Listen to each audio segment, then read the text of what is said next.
नमस्कार, मी किशोर मासाळ. माननीय अजितदादा पवार यांच्याविषयी अजाणतेपणे नजरचुकीतून माझ्याकडून काही अपशब्दचा वापर झाला आणि त्यामुळे संपूर्ण महाराष्ट्रातील अजितदादा प्रेमी, राष्ट्रवादी काँग्रेस पार्टी परिवार आणि सर्वच बारामतीकर यांच्या भावना दुखावल्या आहेत आणि त्यामुळे मलाही अतिशय दुःख झालेलं आहे. नजरचुकीने माझ्याकडून बोलण्याच्या ओघात अपशब्द गेले. दादांच्या आदेशानुसार मला नेहमीच कार्य करण्याची संधी मिळाली. वेळोवेळी दादांनी सांगितल्याप्रमाणे मी वेगवेगळी आंदोलनं केली, वेगवेगळ्या केसेस अंगावरती घेतल्या आणि त्याचंच फलित म्हणून मला दादांनी या पदावरती बसवलेलं आहे.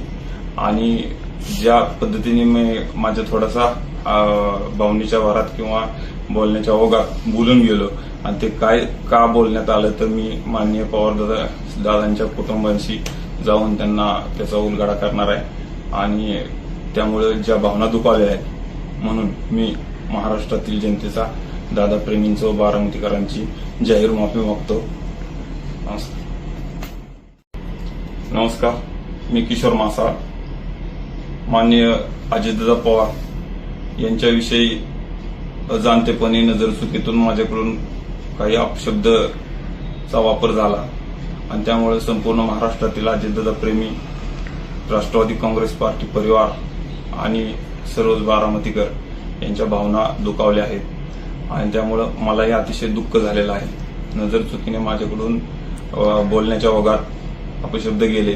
दादांच्या आदेशानुसार मला नेहमीच कार्य करण्याची संधी मिळाली. वेळोवेळी दादांनी सांगितल्याप्रमाणे मी वेगवेगळी आंदोलनं केली, वेगवेगळ्या केसेस अंगावरती घेतल्या आणि त्याचंच फलित म्हणून मला दादांनी या पदावरती बसवलेलं आहे. आणि ज्या पद्धतीने मी माझ्या थोडासा भावनेच्या भरात किंवा बोलण्याच्या ओघात बोलून गेलो आणि ते काय का बोलण्यात आलं तर मी माननीय पवार दादांच्या कुटुंबांशी जाऊन त्यांना त्याचा उलगडा करणार आहे आणि त्यामुळे ज्या भावना दुखावल्या आहेत म्हणून मी महाराष्ट्रातील जनतेचा, दादा प्रेमींचा व बारामतीकरांची जाहीर माफी मागतो. नमस्कार.